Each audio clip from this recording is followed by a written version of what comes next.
So I started the recording again. So today I wanted to talk about abstraction in the sense of very often we have some very broad claims that cover a lot. Like, for example, climate change is man-made. Like, this covers so many different things. And it also leaves out many things. And it's like, and this is what I see as abstraction. It's leaving out details, but gives you a very quick glimpse of what's been talked about. And yeah, I always wondered how to model it. Like, my best bet so far was like a summary where you can leave out unimportant details that don't. How is, Yes. sorry. No, I'm just wondering, how is this different from the is less ambiguous than that was discussed last meeting? Interesting. I'm really, yeah, this is something I've been thinking about yesterday, and I'd like to get into it. Is less ambiguous than is saying that this is an the abstract and concrete ideas are likely to be expressed in the same way. Like we're likely to use the same sentence to mean either the abstract or the concrete. When I say it's a plausible interpretation of, people may mean the more concrete, specific thing, but say the abstract thing, expecting people. I don't think the abstract formulation is always the same in the more specific. No, it's not. But I'm saying. Okay, I understood that's what you were saying just now. But I'm saying in the case where how should I put it? It's not the same formulation, but if it's ever happens that somebody uses the more the formulation in that could be interpreted generically, but they actually mean the more specific, and they expect people to understand the more specific, that means that the more specific is a plausible interpretation. So that's a very restricted subcase of the abstract, concrete, or generic specific relation. It's one where it happens that where you just so happen to use the same words, but probably with a different definition then. Yes, correct. But that's what a definition is. The definition is we can introduce what I call a distinguo, meaning, it could also have this other interpretation. And this is a, overarching interpretation over two distinguishable cases. So that's that, but the fact is you expected, and it's not contrived, it's a natural expectation that you said the generic thing and you thought the specific thing could be inferred by context. It's exactly what happens with the different definition. That's what a definition is. It's saying here is the more specific things we imply when we say this thing in this context. But I guess the question related to Felix was then, is that an abstraction? And I would say yes. For me, this is the same. Then it's a special case of. I'm still hesitant to say it's the same. Okay. Then I'd love to hear one example that of like an abstraction, the other which is an ambiguation. Yeah, for example, the Paris is nice example.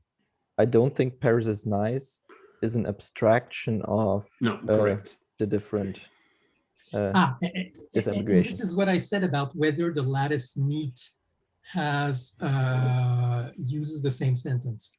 Okay, so that's correct, but it's interesting though. Maybe it can be treated the same way. Okay, and there might be prejudice there that I think I want to treat them the same way.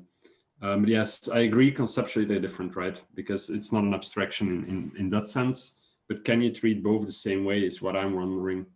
Where if you have a mechanism to disambiguate, be it because it's an abstraction that needs more specificity, or be it that it's a different concept altogether that is not clear to the reader, so it needs to be disambiguated.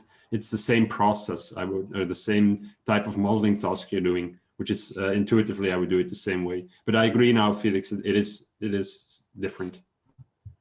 It's different fundamentally also in the way the argument map might be modeled. If that's the case, then there's a reason to model it differently. But then I would like to hear how it should be modeled differently. Yeah, please let Marc-Antoine speak. He wanted to go first. I have a solution. I'm a bit like, please. It's when I said there is, if it's a lattice meet, right? The lattice meet has or doesn't have the sentence attached to the meet. Does it make sense for somebody to use the sentence Paris is nice when they mean both? No, that means the sentence would not be attached to the lattice meet, and that's where it's not a useful abstraction. Whereas, does it make sense to, in other cases, Paris is nice. Maybe I mean both Paris exist in Paris. Both Paris exist. That's true. France. That's true. But what's your use case? Because I mean, you don't know. You don't know because again, we're talking about canonical statements about free from context. Because the model we're doing right now does not include yet context. So if you say Paris is nice, you don't know anything else. And I fully understand. Yes, that the abstraction might not make sense if you mean both, but you don't know whether it means one or the other. And it might even mean something different, like talking about a city or talking about a character, or something completely different. This cannot. I don't think you understood what I said. No, okay. I think, okay. When you say it might mean something different, I agree. That means that the meet is not a useful abstraction. And the sign of that is that nobody would use the sentence to talk about the meet. The meet. Whereas, can you elaborate meet? Both concepts at the same time, the city and the person, for example, is what is meet? The common abstraction to both specific concepts. That's called meet. I'm saying in a lattice, meet in the lattice. It's the join. Like the meet is the points where the two nodes of the lattice join. Like the highest, the lowest point that is above both points. It's the points where they meet, right? Oh, okay. Yeah. Okay. Now the question is the meet of the lattice? It's a concept. It's a concept that embodies both. Would you plausibly use the same sentence when you mean the meet? When you actually mean both at the same times and the common abstraction? No, you probably mean one or the other, but you probably won't mean both at the same time. And in that case, we know that it's not a common abstraction. The meet exists as a mathematical object, but it's not a useful one. Whereas if it's possible that you could use the sentence to mean both at the same time, then it's an abstraction. Yeah, but again, who decides that? And this is the exact same thing that Felix was saying. So yeah, it's the difference between abstraction and ambiguous words. That no, I think like all together. Example for what? I'm distinguishing them. Yeah, right. Marc-Antoine does. And for example, you assume a distinction exists, and therefore you say you want to model them differently, but it doesn't solve the problem. No. I'm saying the fact that a sentence is used for a concept is empirical. It's people do attach the sentence to the concept or not, and from there I can say, oh, that's a useful abstraction or not. Is that sentence also attached to the meet? Yes or no? But why is this relevant? Why are you saying this? Because I'm trying to distinguish useful from useless abstractions. Yes, conceptually, and I think we all agree there. Yes. But that doesn't resolve the modeling. I'm saying it can be empirically derived from whether the sentence is used for the meet or not. The fact that this. But how do you do that out of context? If you only are given a sentence, I don't think anything happens out of context. Yeah, we don't need to talk about context again. Well,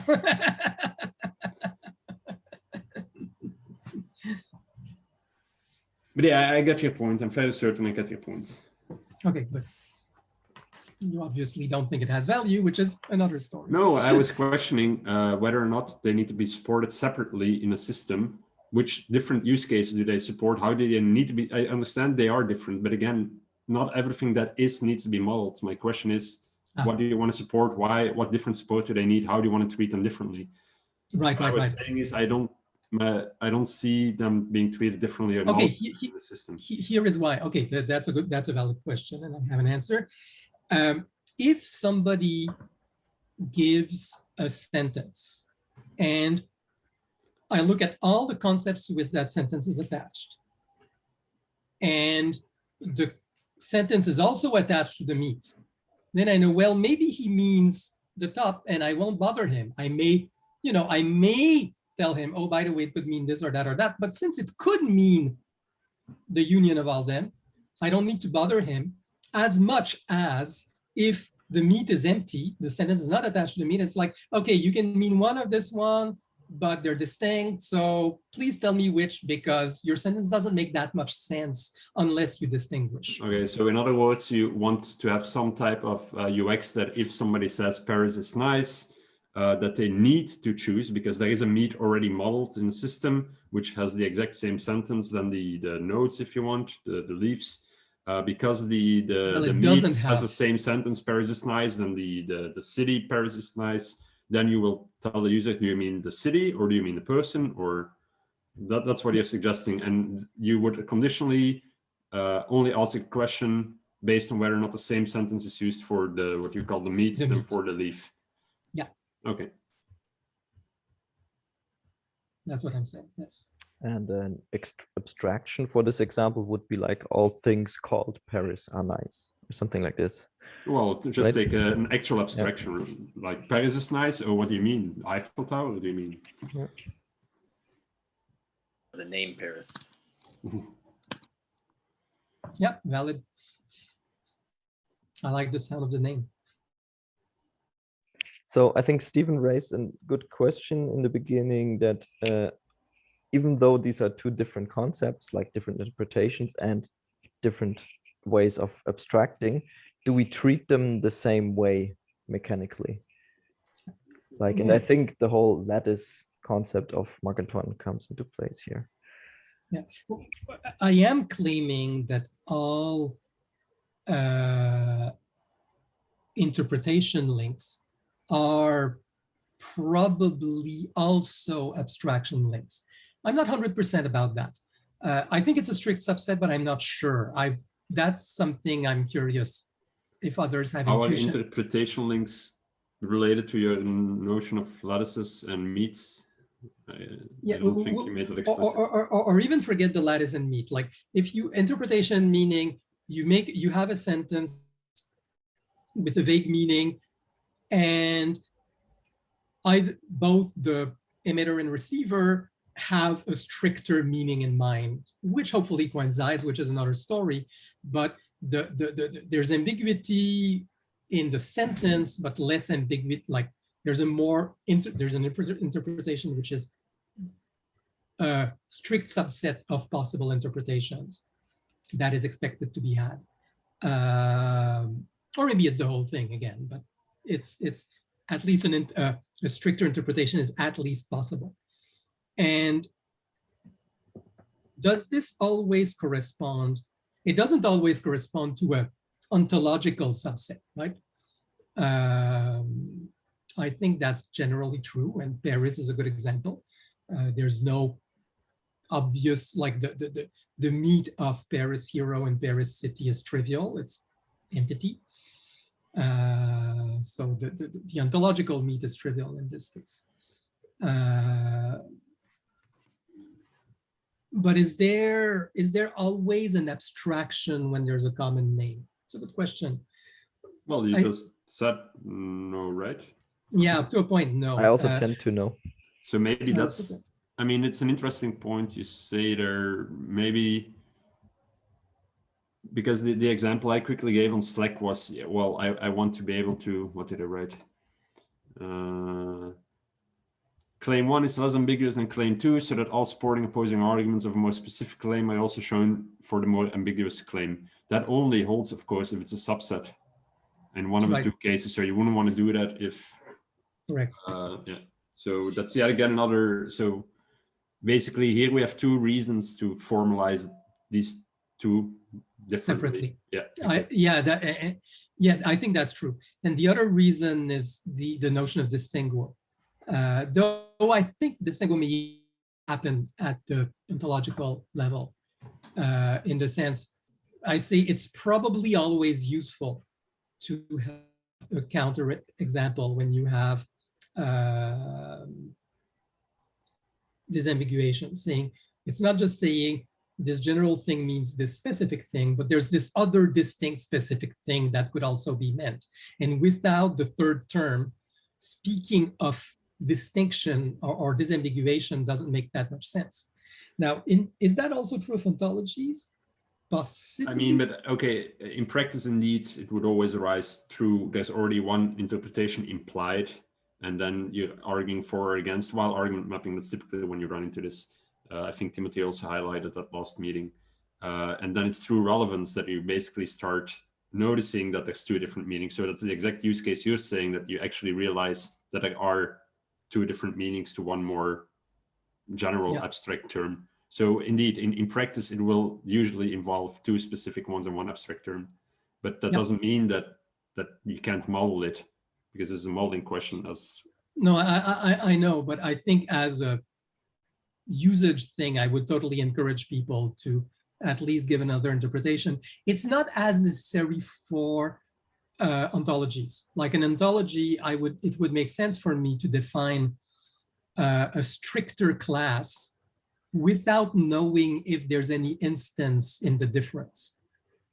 I say, you know, this class is defined by these predicates, and oh, by the way, I may add this other predicate to define a possibly stricter class, but I'm not sure there's anything that in the difference, but I'm still defining the stricter class. It still makes sense, and I shouldn't be obligated to find something in the difference. But in a disambiguation, I think it makes sense to request an example of the difference, because I don't think that disambiguation makes sense without the two concrete instances.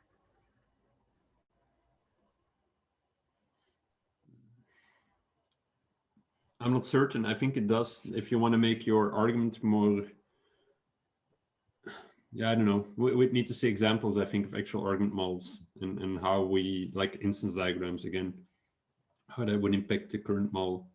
But I think it makes sense if you have an ambiguous one and you're trying to raise a specific argument, so supporting it or opposing, it would make sense that you use a more specific one to support or oppose a more ambiguous one, just to make that stronger.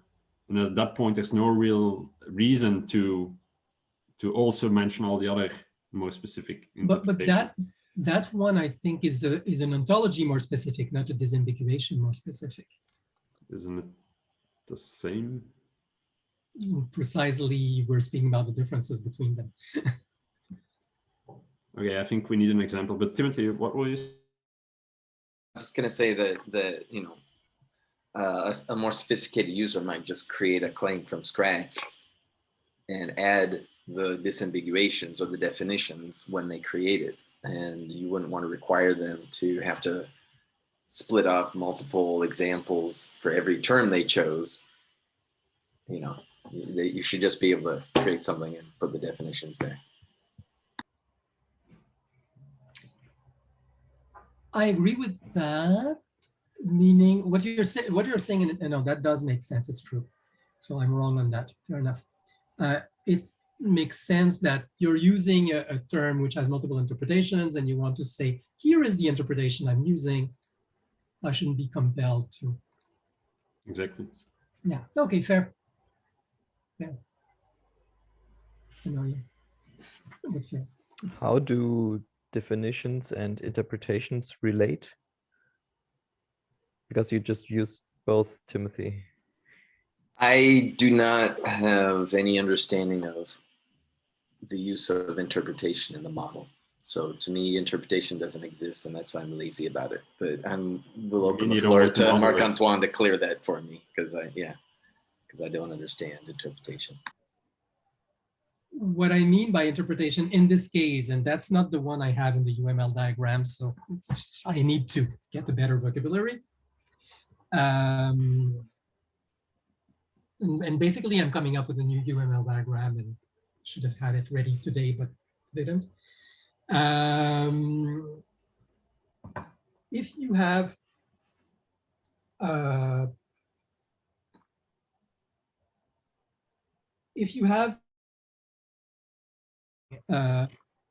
basically a disambiguation link defines an interpretation, saying this sentence could mean this thing, but it could also mean this more specific thing.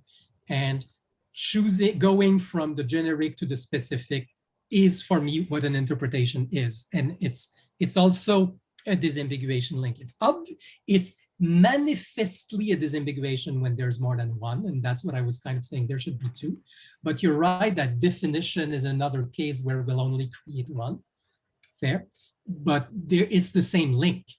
The disambiguation link and the definition link for me are exactly the same, except in the definition, no, that's not true. That's not true, sorry. What's a definition? There's another sense of definition, which is decomposing the concept into predicates, right? Saying this predicate applies, this predicate applies, this predicate applies, which has nothing to do with what I'm talking about, which is also something we should get into. And certainly when you have a disambiguation, you would want to know which, you may be interested in knowing which are the distinguishing or separating predicates. But that's the story. Why I brought definition, you said you're using an ambiguous term and you want to define it. That's a kind of disambiguation. And this is what I meant by you're replacing one term, which could be used for a vague set of concepts, where the is a vague set of concepts. And you're saying, well, this is the one I'm using, where you have a set of sentences which are more precise and would include the full textual definition, among other things, as an expansion of what this term means. Does that make sense? Sorry, I'm not being clear. Let me back up. You have aggregates, you have an entity, which could be a claim or not, but you have an entity which can be expressed empirically using many terms.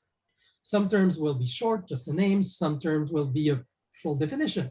This is what I'm talking about, text definition.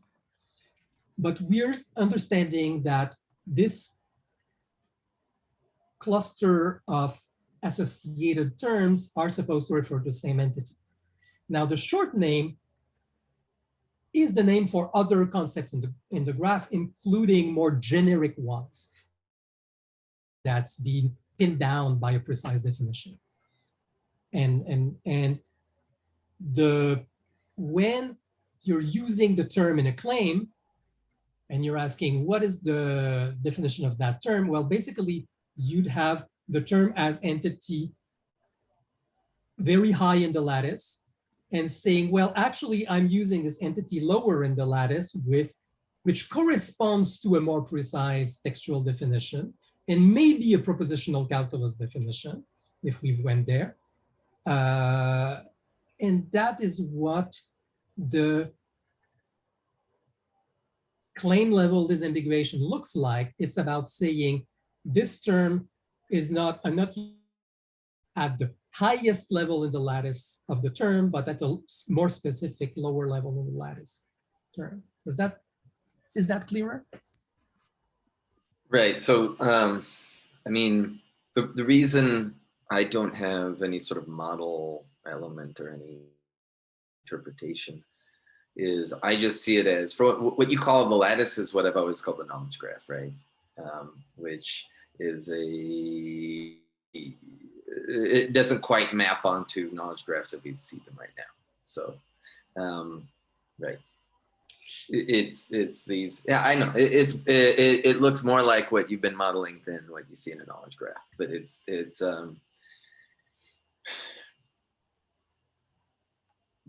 things to disambiguate, right, a claim, or to represent the claim, right? It's these entities and other predicates and so on that have relationships, right? And there's different kinds of relationships. There could be ontological relationships and there can be disambiguation relationships, as you're saying. They all use the same word.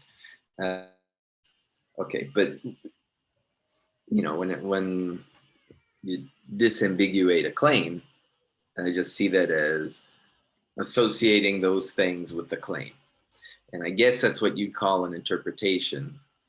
It's the collection of things associated with a claim. Okay, it's a name for those connections, and that's reasonable Yeah. to me. What I call an interpretation is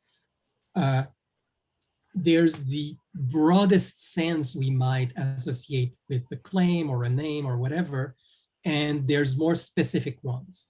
And an interpretation is saying, in this context, this is the specific meaning we're using. Like I would say, I disagree with the name, calling it an interpretation, because to me, that is the unique key or definition of the claim, right? It is the claim. It's not an interpretation of the claim, because I don't consider the claim to be the words you used to state the claim. I consider the claim to be the concept that is true or false, right? Fair enough. I see what you're saying. What I'm saying is the interpretation of the claim as a sentence, maybe I should say, is the claim as the data object. The thing that is really important is when you said it's not like a knowledge graph, and I was grimacing, and you said, yeah, because I know you have your own way of doing knowledge graph, which is true. But well, also a knowledge understanding is mostly around entities. Yeah. Right. And I understand this encompasses more than just entities. Yeah, absolutely. But the other thing where I'm driving at, which I don't think is necessarily captured in what you were saying, maybe, is I'm more and more, when I say pointless topology, and I'll come back to the pointless topology metaphor often, I'm not positing meaning objects that exist independently of the disambiguation operation symbols. What I'm saying is we make a point between, oh, this symbol is a more specific version of that vague generic symbol, and that creates a meaning distinction. But what's the meaning distinction? It's the result of the symbol operation, equivalence classes. And now I'm looking at a kind of lattice-like equivalence class. But I don't suppose the symbol is ever pinned. It's where we're at in drawing these relationship between symbols and equivalence classes of symbols. And this is where I'm a bit, it's not like a knowledge graph in the sense that, not just the fact that I'm using a hypergraph or ubergraph or however you call it, but in the fact that a lot of semantic people assume that when they've used a proper formal semantic name, they've pinned the concept. I don't. It's just another name. Formal names, informal names, they're all attempts to narrow down, to trace the boundary of a concept. And we keep tracing by establishing distinctions. It's the meat and joins of the lattice that is in constant evolution, that constitute the concepts. It's not, the nodes are just how we arrive at them.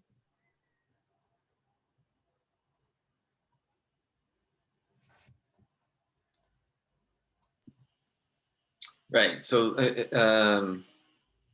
I agree and disagree.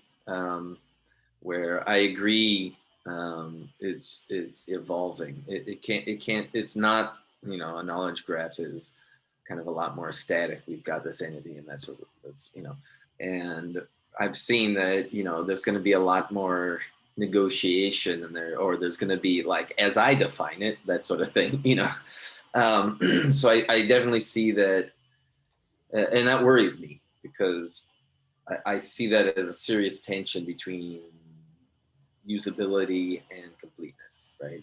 Yeah. So that's going to have to be explored more. But the part I disagree on is that, like, I think once you pin it, you do pin it. And then what happens is you start to find those points where arguments aren't quite matching up and that sort of thing. And again, you go through maybe another round of disambiguation, which would be, you know, creating a refinement on one of the terms, or two refinements on the term, as you said, the pair, and then creating, you know, parallel claims and so forth. But yeah. The point Stephen often makes towards my very,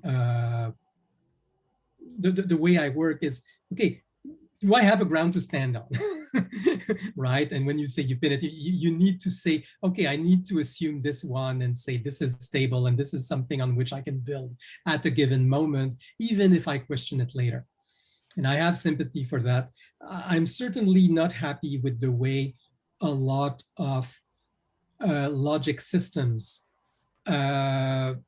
all statements are either asserted or not, maybe negated, but the notion, or maybe they're quoted and then you make meta statements, but then they're not asserted. Like what I'd like is a kind of dependency graph between statements. So I'll assume these ones stable and at this moment for this reasoning in this context. And I mean, this is totally out of scope of the canonical debate and even my goal of mapping the dependencies first. The whole, this is assumed so we can look at inference and contradictions. That's another scope, totally. But it's the scope of assertion I see is very much more relative than absolute. Things are not asserted there. I believe in this more than that. This is more fundamental than this. And if this gets questioned, then I'll backtrack and see what is it that I can, what belief do I change that has the least impact on my whole belief system, right? Or is the most consistent. But that's totally a different scope. I'm not going there now. We're just looking at, but I think modeling the dependencies between claims is totally in scope that way. And what's the use case then to model dependencies if not to do what you just said? Fair enough. Well, in the sense, yes, but it's not, how should I put it?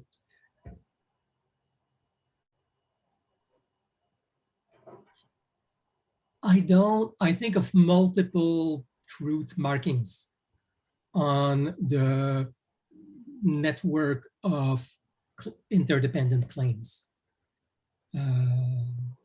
In this graph, these are the as true for now, and let's see where that gets me. In another graph, I'll take a different truth value for all the graphs. And like the truth mapping is, as you, I'm not saying, I agree. I mean, the point of the truth dependency domain is to have a truth mapping domain, but it is a different domain, as you point out often.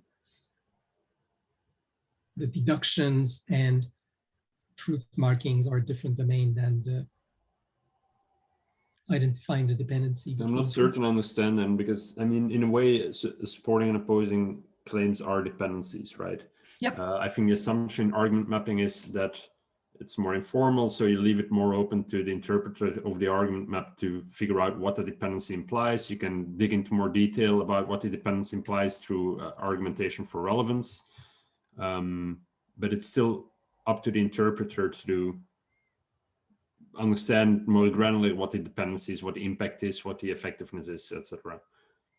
I mean, Timothy wants to allow to score that. I'm more like, I don't really care about that because I don't want to calculate that, but it's essentially the same. It's up to the interpreter reading the argument map to figure out what the dependency means more specifically. It's a more abstract way to model dependencies, because modeling it in a more formal logic way has shortcomings. Yeah, where I don't totally agree with you, but I partly very much agree with you in the sense that the map has to be readable without any understanding of formal logic. We can add that as a requirement, and I'm happy if this is added as a requirement. So that way, when we establish these distinctions between interpretations and this and that, there should be a linguistic way to explain This is a different interpretation of that sentence because, and this is why I was interpreting on what's the other concrete case, because this is not what we mean, right? And this has to be doable at the linguistic level for non-formal logic users. Mm-hmm. And that, there I'm with you. I do think that there's a use case for having both levels. Again, the formal level always being optional. But because more things are available when you have the formal logic associated to the informal logic. Yeah, you could more easily like point out inconsistencies in Exactly. People have, I mean, yeah, there are use cases for it, but. So if your point is there has to be informal logic translation of anything that happens at the formal level, I'm behind you. Well, the formal model built on top of and enhances with the incremental formalization, the informal model basically, right? Yeah. I agree totally. But this is almost why the notion of distinction for me is so fundamental. When I say this, whether it's an interpretation category because there's possible confusion, or it's an ontological distinction, which is another valid use case, but we have general abstraction, we have something which is more concrete. There may or may not be a difference in the case of ontology. It may or may not need to be expressed in the case of interpretation, though I believe it needs to exist in the case of interpretation. But what's, okay, I still don't think I can follow through. For you, the difference between ontologies and interpretation? Paris can be, when I said the meat is trivial in the case of Paris the person and Paris the place. And what do you call that? Different interpretation? Yeah. Okay. And if it's an ontology and it's something more specific, abstract, you don't call that a different interpretation? When I'd have maybe even different names for different levels of the ontology, right? It's specific, generic, mammal, Felidae. They don't even have the same name. But okay, let's take an ambiguous one, animals. A lot of people say animals to mean mammals. That's a very good example. And when people say animals, do they mean mammals or do they mean animalia? That's what you call different interpretations, or is this what you call ontology? Well, this one is interesting because it's both. The animal Felidae is an ontology link. It's not even the same name. Paris is interpretation with no ontology mapping or only a trivial ontology mapping. But animal is an example where both collide. You have very interesting, yeah. If you do claims about animals, then that's an abstraction, right? You can have more specific claims. Like, I don't know, all animals have a heart. I don't know. Yeah, and animals have a heart. That's a very good one. Yeah, true of mammals, definitely not true of Medusa. Yeah, right. Sorry. So this is an abstraction that is like very, yeah, it's probably not true, but it's like a. But isn't it? I mean, okay, yeah. It's a really nice example because wouldn't that easily be resolved? Then, I mean, and then it comes down to definitions, and then you need to link in a definition of animal, and then people might disagree. Or not know, or it's false. It's a false statement. It's not, Which one I is? don't understand why. Just because somebody might say the wrong thing in conversation doesn't mean we have to track it and allow that to happen in our system.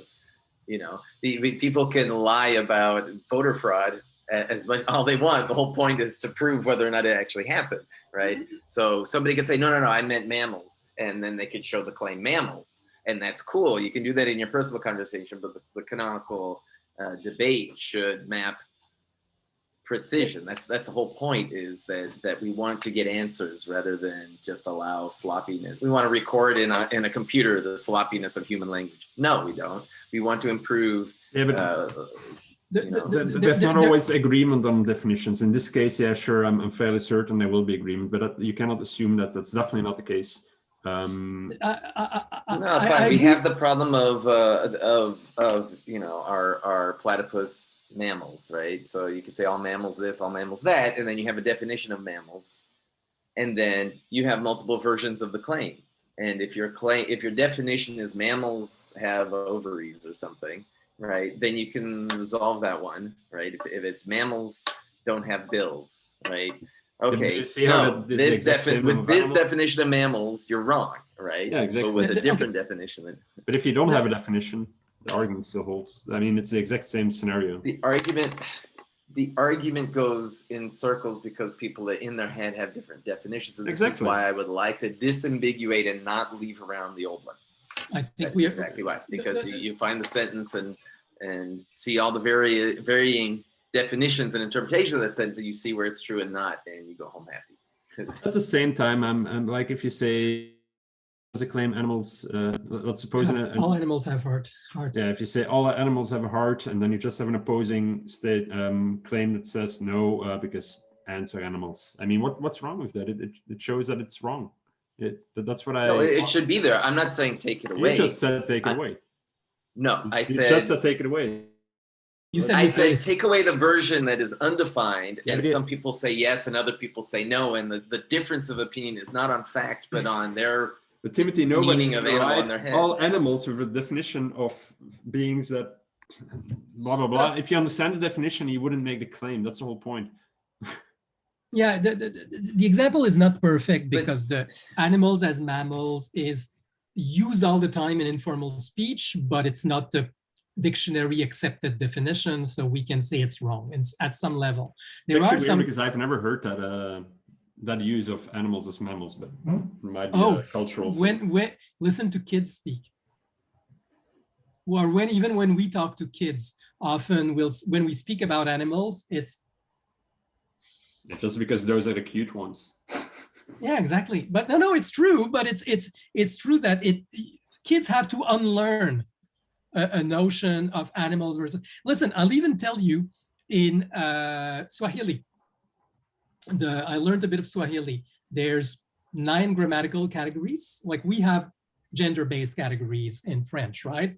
And then we put objects arbitrarily in male and female, and German has a neutral category but puts objects arbitrarily in male, female, neutral, which is equally absurd. But Swahili didn't go that route totally. They have one category for animals, meaning humans and like not sentient, but volitional beings, sentient, like humans and animals. Gender doesn't matter. It's one grammatical category. And then they have another one for plants. And then they have another one for leaves and edibles. And then they have another one for insects. They actually put insects in a distinct category, not with animals. I don't remember where fish end up. I think they're with the animals, or where shellfish end up.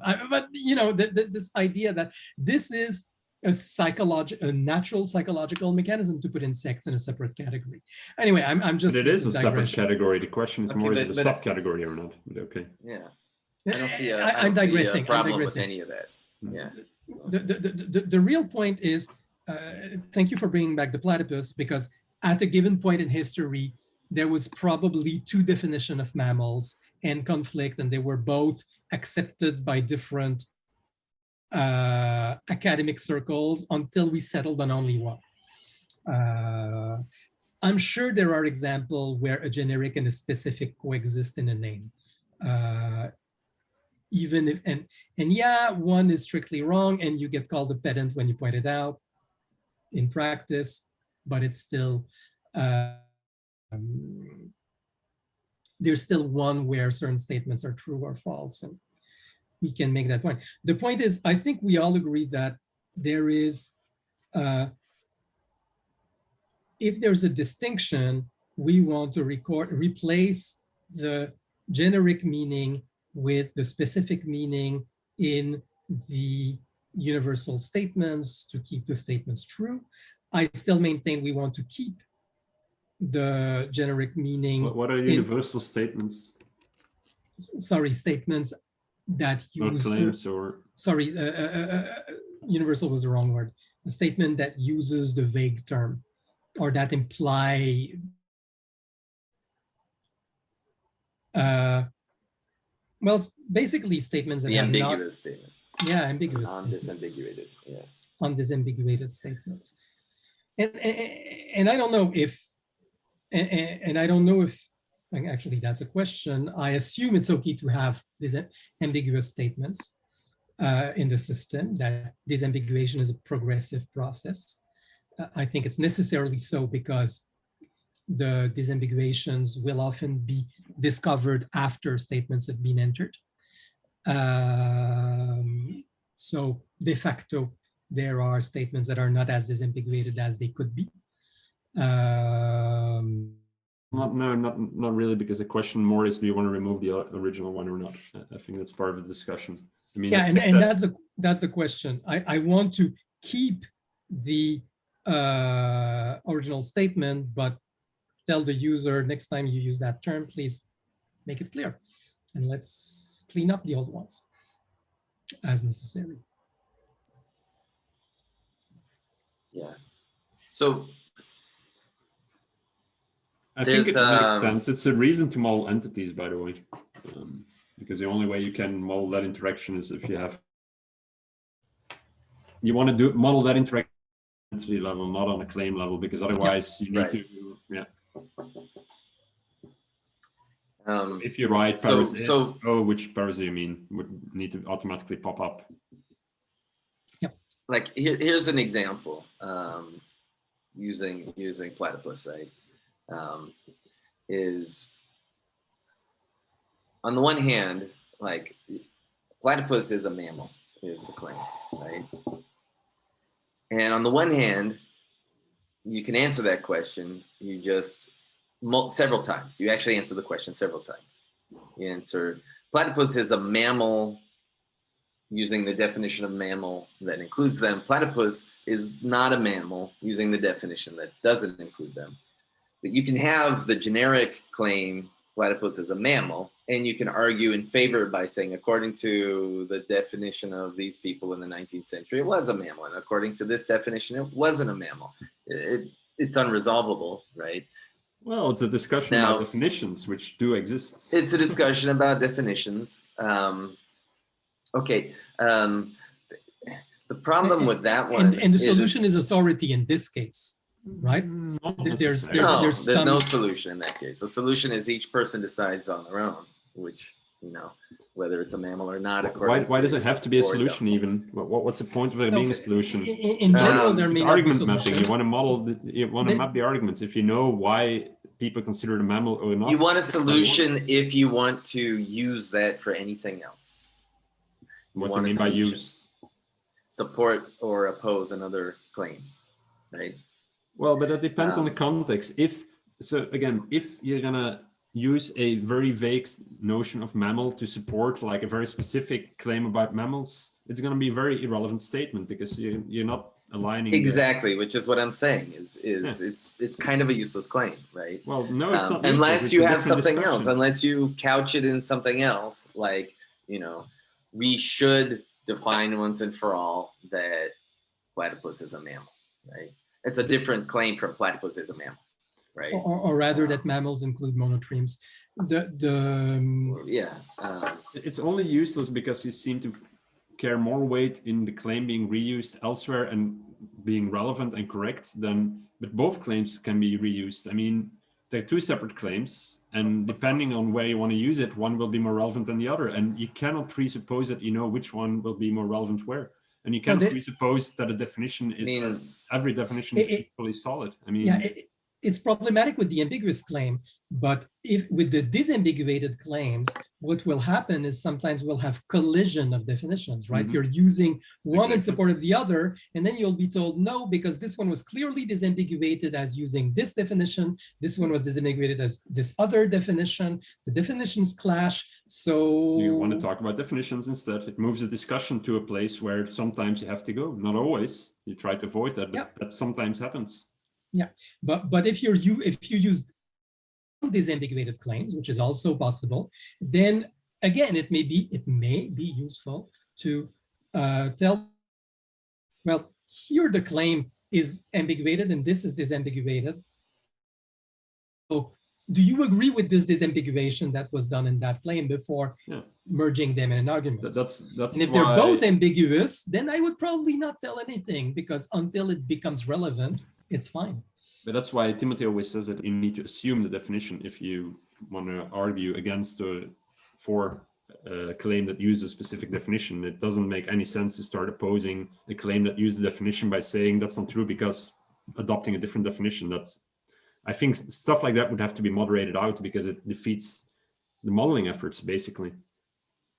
It doesn't even have to be moderated out. If you have infinite crowdsourcing, then it gets modded to or voted to.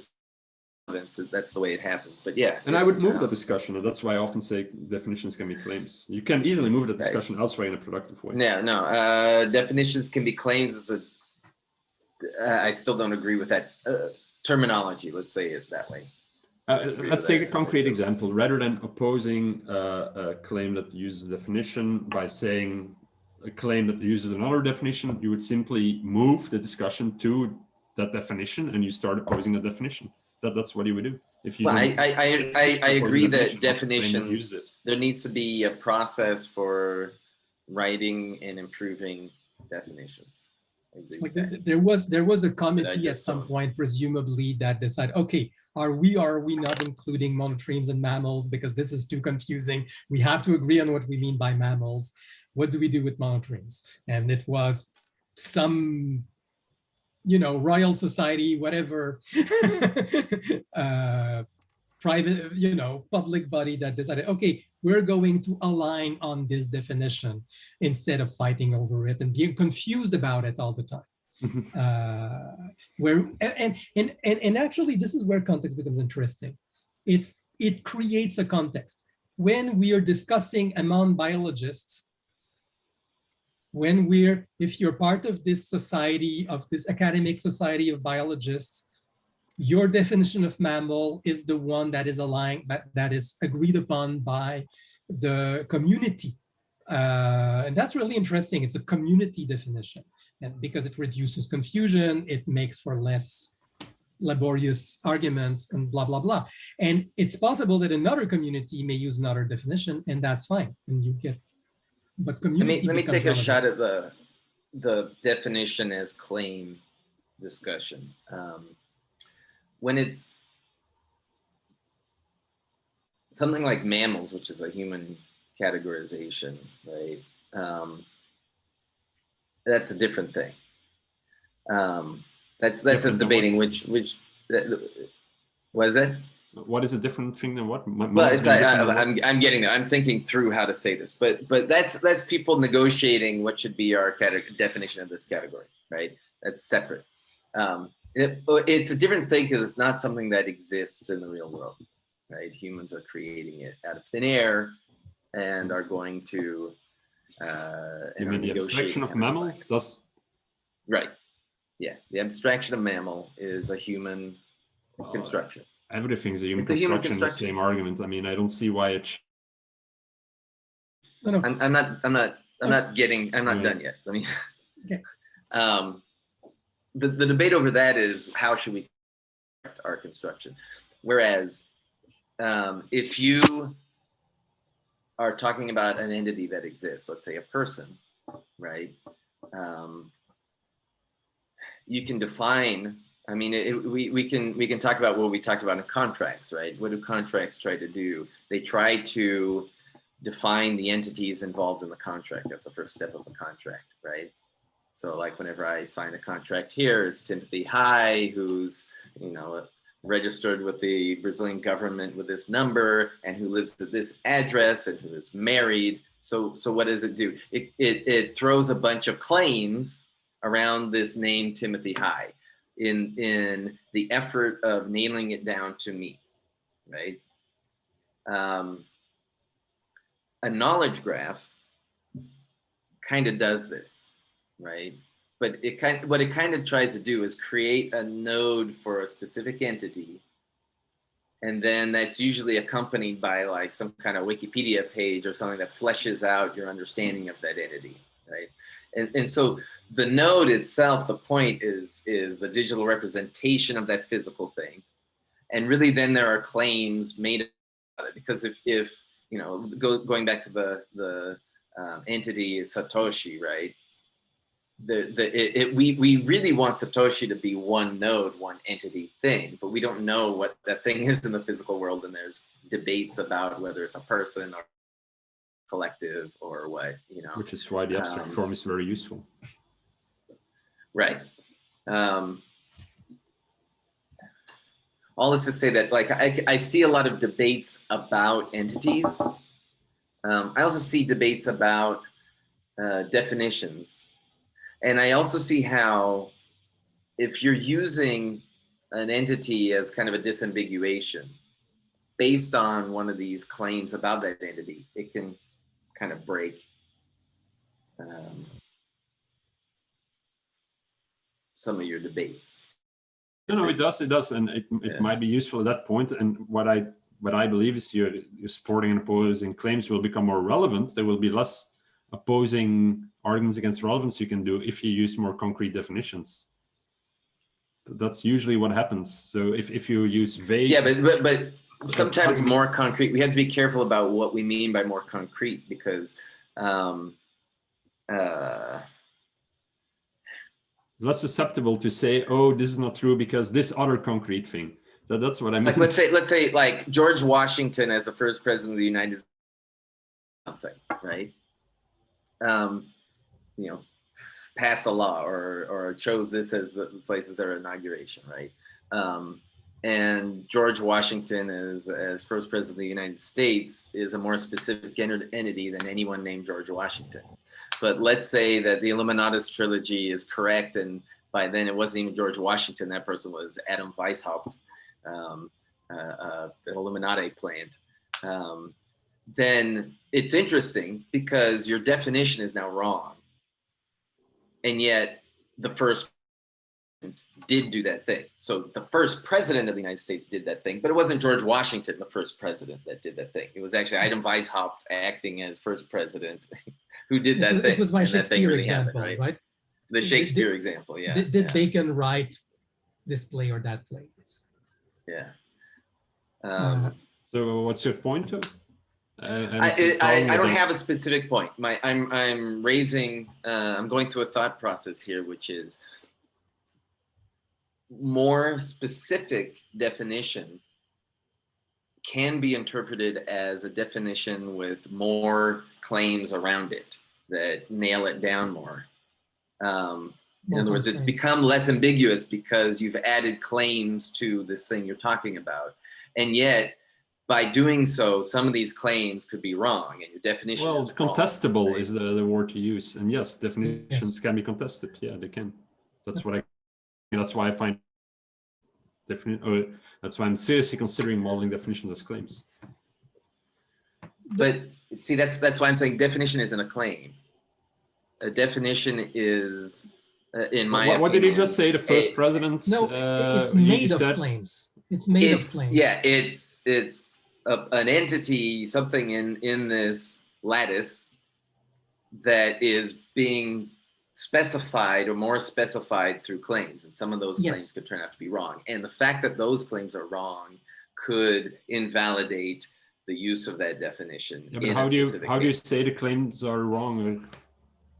I understand claims are claims. I'm saying there are claims that are debated. They are claims. That's how you say claims are wrong. You add arguments and for and against, right? But that doesn't mean the definition itself is a claim. Okay, you're arguing that in one context you want to call it a definition, and the other one, when you can argue about, you don't want to call it a definition, but when you use the exact same sentence, you do want to call, and you have to assume it to be true, then you want to call it a definition.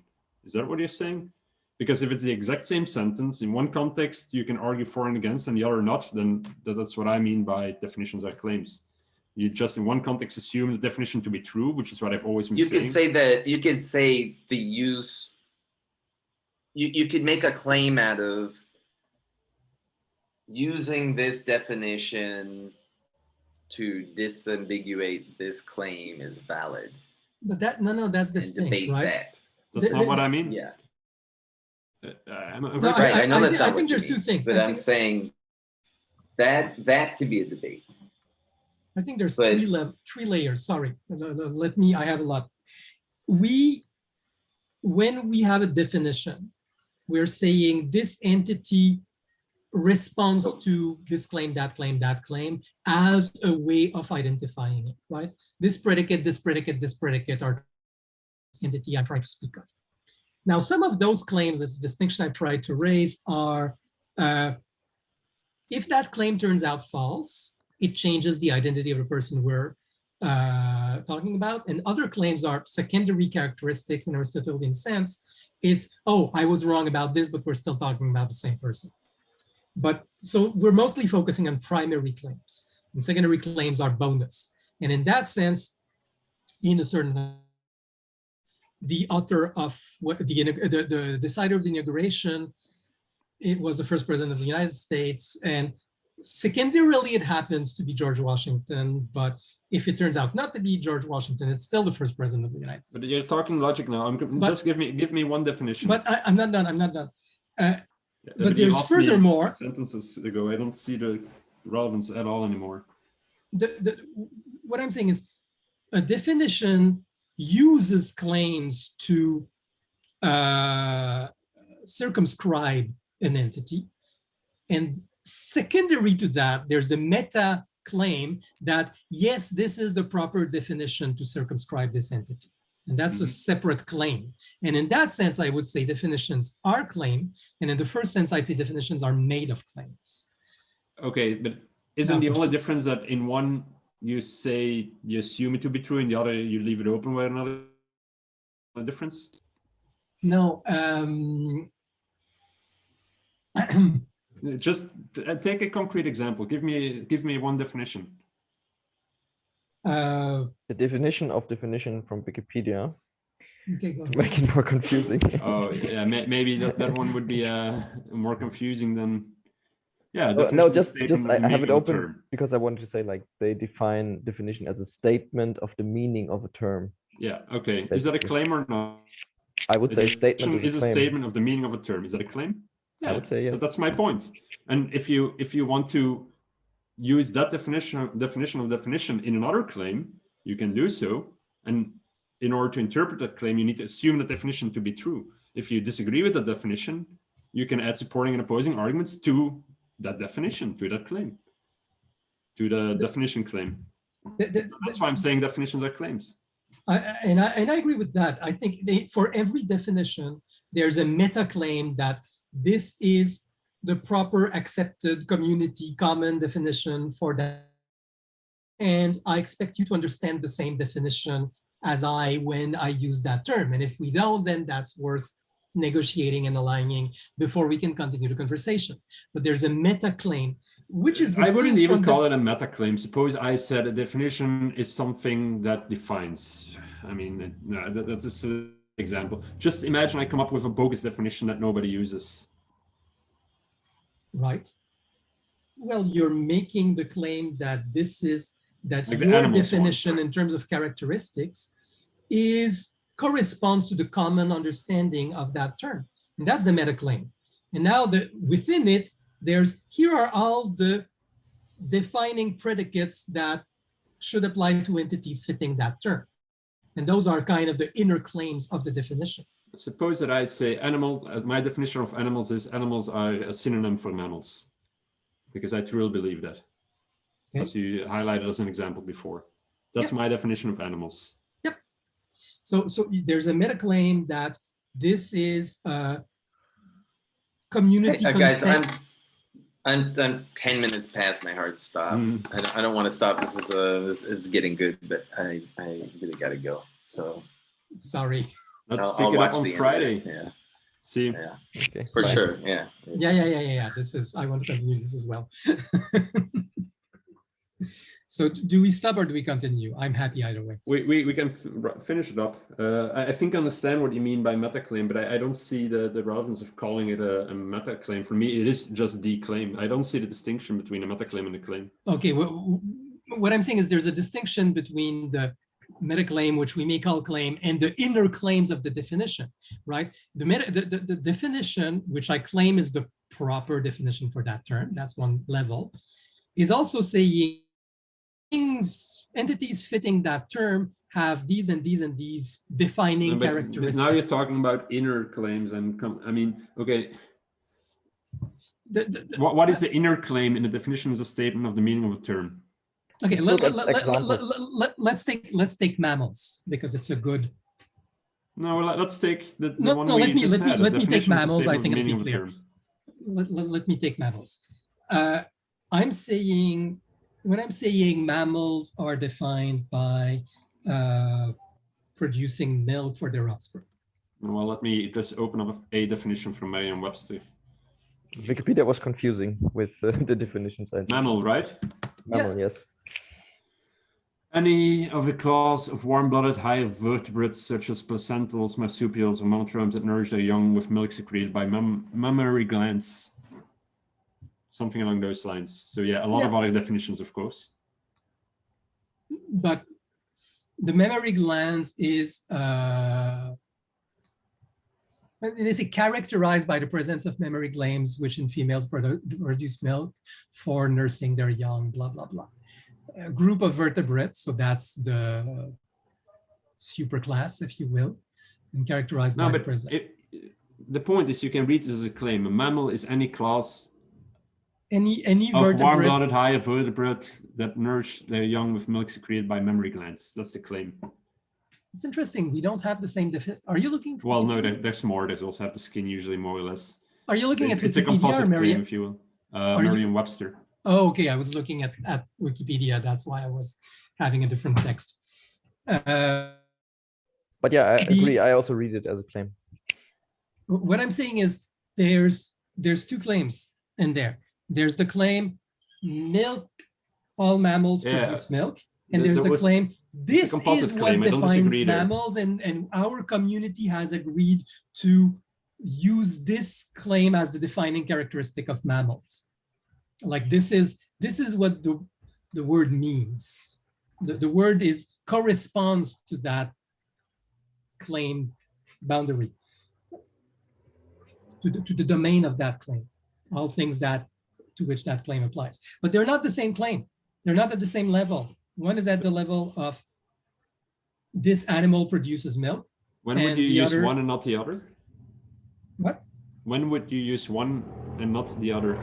Like when do you, if you say there's two, give me two examples when you would use one or the other. It's because when we're arguing, for example, should mammals include or exclude monotremes, we're not disagreeing on milk producing as a category. We're just disagreeing about the claim, we're disagreeing about the meta-claim. Do we want to agree on tying the name mammal to the milk-producing category or to the live birth category? Which one do we choose? These are two inner claims, live birth and milk-producing, which we agree on. And we say, will we use the convention of attaching the word mammal to the domain of this claim or to the domain of that claim? And those are my meta claims. I don't think I can follow. Okay. We all agree there's the class of vertebrates producing milk, and producing milk is a claim. Some animals produce milk, and we can define a class of animals producing milk. That's one level, right? Producing. And the second. Can you say that in claim form? There exists higher. I don't know. Can you say it in claim form? What do you mean there? There exists a class of, or even I'll go further. There exists a clade of animals producing milk. I'll go further and go to cladistics. There's a clade of vertebrates producing. There's a subclade of vertebrates that all of whose members produce milk, and there's another subclade of vertebrates, all of whose members have live birth, right? Those are two basic claims. And there's a meta claim that the word mammal, which we had at that, and further, there's another subclaim that the claim of placental mammals is a subclaim of the milk, right? And then the word mammal, which etymologically means milk producing, but was assumed to be equivalent to placental mammal. Let's agree as a community that we'll keep associating the mammal word to the mammal word, which was corresponding to those two distinct claims, and we thought they were one and the same clade. Now that we know that there are two clades, we'll actually define it to point to the... Okay, so for me, these are two definitions of mammals. One says whatever the first claim is, the other one says whatever the other, but there are two definitions for mammal. I don't see... And what I'm saying is there's a meta claim, which is saying now we as a community will choose this definition as the definition of mammal. And that's the claim as definition. We're the definition as claim, sorry. We as a community, are you saying something along the lines of this is the only valid definition of some sort, or? It's the only valid definition in this community. Okay, yeah, I agree that's a separate claim, but then write it as that claim. That claim written out in full would be within scientific biology community. The word mammal means, but that's the a different clade claim. of Different, that's a different claim than mammals are. I mean, yeah, sure. That okay. If that's what you mean, I agree. But then yes, that's what I mean. That's the example that's most clear to me, at least. Good. If you say the claim is a claim, it becomes quite clear that it's a different claim. If you talk in abstract math talk. Yes. Yeah. It took longer to come up with a concrete example as usual, but I did. And you got it. So I agree that's a separate claim. But I mean, because you started out by saying that there always exists that other claim. I'm not even certain whether that's true. And I mean, it can be... yes, I'm saying this meta claim about this is the accepted definition in our community, which may be whoever's speaking our language, right? I think this is always implicit. There's always an implicit, this is the common definition of that term in our language or in our technical community when it's a technical term. It's like that. To a certain degree, they overlap, right? I mean, I see what you mean now, but to a certain degree in everyday language, they more or less overlap. And the actual definition claim, it indeed implies this is, yeah, okay. I see what you mean. The dictionary is a good example for that. Which one? Dictionaries in general. They define words. Yeah, exactly. Yeah. Well, and often they list multiple definitions as well. Yeah. Let's call it a day. Yeah, I understand it now. See you on Friday. I think I'll try to notify on time if I can't make it. I'm on vacation this week. Enjoy. See you on Friday. Ciao. See you Friday. See you.